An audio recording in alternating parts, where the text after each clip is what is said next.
The night it happened began like hundreds of others, quiet and heavy with routine. Marcus Hill stood behind the marble security desk in the lobby of the Orion Heights Tower, his dark uniform pressed, his posture straight, his eyes calm but alert. At 39, Marcus had learned how to be invisible in places like this, how to exist without threatening comfort, how to lower his voice, how to keep his hands always visible. Years of experience had taught him that a black man in a security uniform was trusted only until something went wrong. The building itself was a monument to money and silence. Glass walls reflected the city lights like mirrors of power, and the residents who passed through barely acknowledged Marcus's presence. Some nodded stiffly, most didn't look at him at all. A few clutched their bags tighter when the elevator doors closed with just the two of them inside. Marcus noticed everything. He always did. But he never reacted. He had learned that reactions were dangerous. Just after 10:40 p.m, the lobby doors slid open sharply and a man stumbled in, his breath heavy with alcohol, his coat half-buttoned. He was white, mid-40s, expensive watch, expensive shoes, the kind of man who believed the world bent slightly in his direction. Marcus straightened instinctively, his training kicking in. "Good evening, sir," Marcus said evenly. "Can I help you?" The man squinted at him, irritation flashing across his face. "I live here," he slurred. "You don't need to interrogate me." "I'm not, sir," Marcus replied calmly. "Just standard procedure." The man scoffed, muttering something under his breath as he staggered toward the elevators. Marcus followed protocol, stepping closer but keeping distance. That was when the man suddenly spun around. "Don't follow me," he snapped, jabbing a finger toward Marcus's chest. "I know your type." The words hit harder than the finger ever could. Marcus felt a familiar tightening in his chest, but kept his voice level. "Sir, please lower your voice. Other residents—" The man shoved him. It wasn't hard, not enough to knock Marcus down, but enough to cross a line. Marcus raised his hands immediately, palms out, stepping back. "Sir, do not touch me. I'm asking you to calm down." The elevator doors opened with a soft chime and the man stumbled inside. Marcus hesitated for half a second, then followed. Policy required him to ensure the safety of all residents, even hostile ones. Especially hostile ones. Inside the elevator, the air felt tight. The man leaned against the wall, breathing heavily, his eyes fixed on Marcus with open hostility. "You people always think you're in charge," he sneered. Marcus didn't respond. Silence was safer. Then, suddenly, the man lunged. It happened fast, a drunken swing, wild and unbalanced. Marcus reacted on instinct, grabbing the man's arm and twisting just enough to stop the blow, guiding him toward the wall. It was a controlled movement, one he'd been trained to use, one designed to prevent injury. The man lost his balance and slid down the wall, cursing loudly. At that exact moment, the elevator stopped on the 12th floor. The doors opened, and a woman standing outside gasped. "Oh my God!" she whispered, staring at the scene. A white man on the floor, disheveled, and a black security guard standing over him. "This man attacked me," the drunk man shouted instantly. "He went crazy. He assaulted me." Marcus stepped back immediately, hands raised again. "That's not what happened," he said, his voice steady but urgent. "He was aggressive. I restrained him to protect myself." But the woman was already backing away, her face pale, her phone in her hand. Within minutes, the lobby was flooded with flashing lights. Police officers arrived, voices sharp, questions rapid. Marcus was handcuffed before he could finish his first explanation. The resident, now suddenly sober enough to cry and clutch his arm, was wrapped in concern and sympathy. "He's dangerous," the man kept saying, pointing at Marcus. I was terrified. As Marcus was led away through the lobby he'd guarded for years, residents stared openly now, some with shock, some with satisfaction, some with judgment already formed. Marcus caught a glimpse of the security monitor above the desk as he passed by. The elevator camera was still recording. No one seemed to notice, but Marcus did. And for the first time that night, a quiet, dangerous hope sparked in his chest. The courthouse felt colder after the accusations spread. Word moved fast through the marble corridors, whispers slipping between clerks, bailiffs and attorneys like drafts through cracked windows. By the time Marcus Reed was escorted back into the small holding room, everyone seemed to have already decided who he was. A violent black security guard.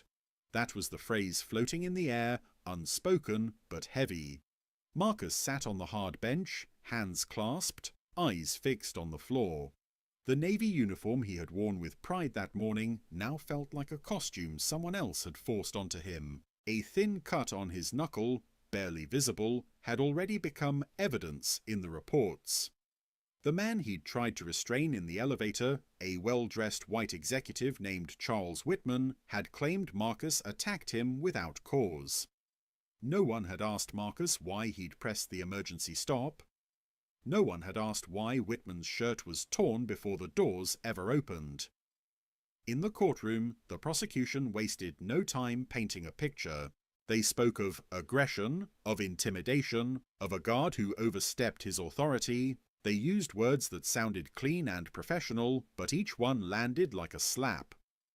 Marcus listened from his seat beside the public defender, his jaw tight, his breathing slow and controlled, something he'd learned long ago. The judge watched him carefully. Too carefully. The prosecutor held up photos, the bruising on Whitman's arm, the bent security badge, the emergency report log. To anyone watching, it looked simple, obvious. Another case wrapped in a neat bow. But Marcus knew what those photos didn't show. They didn't show Whitman blocking the elevator doors. They didn't show his voice dropping, turning sharp and ugly. They didn't show the moment Marcus realized the man wasn't just angry, he was threatening the young intern cornered behind him. Marcus's lawyer leaned in and whispered, "Is there anything at all, that might support your side?" Marcus swallowed. His first instinct was the same one he'd had his whole life. Don't make it worse. Don't be loud. Don't be emotional. Don't give them a reason. But then he remembered the intern's face. Pale, frozen, afraid. "There's footage," Marcus said quietly. His lawyer frowned. "Footage?" "The elevator has a camera," Marcus continued. "I check it every shift. It records video and audio. It's always on." The lawyer's eyes widened just slightly. "Was it working?" Marcus nodded. "It always is." For the first time since his arrest, something shifted. The defense requested the footage immediately. The prosecutor objected. Procedural delays, chain of custody, relevance. The judge listened, expression unreadable, then ruled that the footage would be reviewed before proceeding further. A murmur rippled through the courtroom. Charles Whitman's confidence faltered, just for a second, but Marcus saw it. As deputies escorted everyone out for a brief recess, Marcus sat back, heart pounding, not with fear this time, but with something else. Hope, fragile and dangerous. He knew the footage didn't just show what happened in the elevator, it showed who he was when no one thought it mattered. The courtroom felt smaller after the elevator footage ended, as if the walls themselves had leaned in to listen. No one spoke at first. The hum of the old fluorescent lights suddenly seemed loud, almost intrusive, and somewhere in the back a bench creaked as someone shifted uncomfortably. The prosecutor's confident posture had stiffened into something uncertain, his pen frozen above his notepad. Across the room, the defense attorney slowly exhaled, like a man who had been holding his breath for far too long. Marcus Reed sat perfectly still at the defense table. Years of working security had trained him not to react, not to flinch or frown when eyes were on him. Inside, though, his chest felt tight. The video had shown the truth, but truth he knew didn't always guarantee justice. He had learned that lesson early in life. The judge cleared his throat. "We will take a brief recess," he said, his voice measured but noticeably less stern than before. 10 minutes. The gavel struck, and the room erupted into low murmurs. People leaned toward one another, whispering urgently. Some glanced at Marcus, then quickly looked away, as if embarrassed by their earlier assumptions. Others stared openly now, curiosity replacing suspicion. As Marcus stood, his wrists still cuffed, a bailiff stepped closer. The man hesitated, then quietly unlocked the cuffs. "You can remain unrestrained during recess," he said, avoiding Marcus's eyes. Marcus nodded once. "Thank you." His attorney, Claire Whitman, gathered her files with hands that trembled just slightly. She leaned in close. "That footage was stronger than I expected," she whispered. "We're not done yet, but this changes everything." Marcus met her gaze. "They still think I did something," he said softly. "You saw their faces." "I did," Claire replied, "and I also saw doubt. That's new." Across the aisle, the woman who had accused Marcus, Eleanor Brooks, sat rigid in her chair. Her face had gone pale during the video, her lips pressed into a thin line. She stared straight ahead now, refusing to look at anyone. Her attorney murmured something to her, but she shook her head sharply, as if rejecting whatever reassurance he tried to offer. Marcus turned away. He didn't feel satisfaction, only exhaustion. During the recess, he walked slowly to the corner of the courtroom where his wife sat. Angela rose immediately, wrapping him in a careful embrace, mindful of the watchful eyes around them. "I'm proud of you," she whispered, her voice breaking. "No matter what happens." He rested his forehead against hers for a moment. "I just want to go home."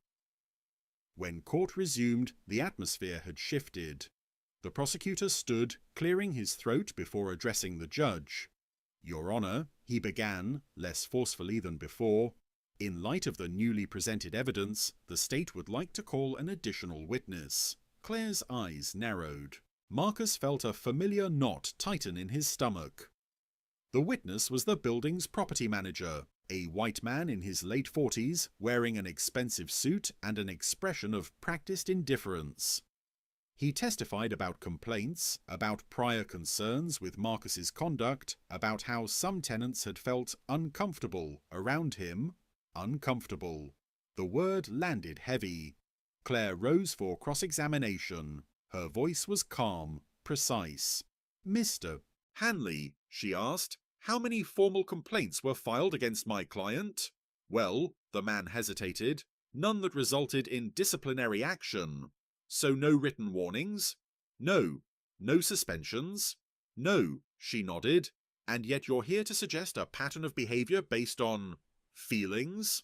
The man shifted in his seat. "Tenant safety is important."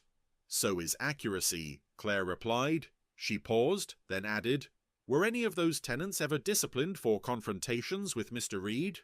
Silence. The judge leaned forward slightly. Marcus felt something unfamiliar stir in his chest. Not hope exactly, but the fragile beginning of it. For the first time since his arrest, the narrative was no longer being written about him without him. And as the judge called for the next piece of evidence, Marcus realized this fight wasn't just about one night in an elevator. It was about every assumption that had led him here, and whether the truth would finally be allowed to stand on its own. The courtroom felt different after the footage ended. Not quieter, heavier. The kind of silence that pressed down on shoulders and made people aware of their own breathing. Every juror sat frozen, eyes fixed either on the dark screen or on Marcus Hale, who remained standing at the defense table, his hands folded, his face calm but drained. The prosecutor was the first to move. He stood slowly, adjusting his jacket as if time itself had thickened. Gone was the confident rhythm from earlier, the sharp tone that had painted Marcus as an aggressor. Now his voice hesitated. "Your Honour," he said, clearing his throat, "the state requests a brief recess." Judge Whitman didn't answer immediately. He stared at the still image on the screen, Marcus shielding the woman, his arm outstretched not in anger, but in warning. The judge's jaw tightened. When he finally spoke, his voice carried an edge that hadn't been there before. "Denied. We proceed." A murmur rippled through the courtroom. The prosecutor nodded stiffly and sat back down. The defense attorney, Ms. Alvarez, rose next. She didn't rush. She let the moment breathe. "Ladies and gentlemen of the jury," she began, "what you just saw was not a man abusing his authority. It was a man doing exactly what he was trained to do: protect people." She turned slightly, gesturing toward Marcus. "Mr. Hale is a licensed security professional, formally trained in de-escalation, formally trained in emergency response, and most importantly, formally trained to put himself between danger and others." She paused, then added quietly, "even when doing so puts him at risk." The judge nodded once. "Call your next witness." Ms. Alvarez smiled faintly. "The defense rests, Your Honor." The prosecution had no witnesses left, no footage to counter what had just been shown, no narrative strong enough to survive it. The judge turned to the jury. "You will now deliberate." When the jury left the room, Marcus finally allowed himself to sit. His legs trembled, not from fear now, but from the release of holding himself together for so long. He thought of the nights after the arrest, lying awake replaying the incident again and again, wondering if the truth would ever matter. Miss Alvarez leaned toward him. "Whatever happens," she said softly, "you were seen." It took less than 40 minutes. When the jury returned, their foreperson didn't hesitate. "On the charge of aggravated assault," she said, voice steady, "we find the defendant not guilty." The words hit Marcus like air after being underwater too long. Not guilty. A sound escaped his chest, half breath, half laugh, half something dangerously close to a sob. His shoulders sagged. For the first time since the arrest, he felt the weight lift. But Judge Whitman wasn't finished. He leaned forward, hands clasped. "Mr. Hale, before you leave this courtroom, there is something I want to say." The room stilled again. "This case should never have made it to trial," the judge continued. "The evidence was available, the footage existed, and yet assumptions were made. Assumptions about intent, about character, about guilt." His gaze shifted briefly toward the prosecution, then back to Marcus. "You acted with restraint, with professionalism, and with courage." He struck the gavel once. "Court is adjourned." Outside the courtroom, reporters surged forward, voices overlapping, cameras flashing. Marcus stopped, looked straight ahead, and spoke only one sentence. "I did my job." That night, the story spread, not as a mugshot, not as a headline about violence, but as footage of truth, of restraint, of a man falsely accused, then finally believed. And for Marcus Hale, the verdict was more than freedom. It was vindication.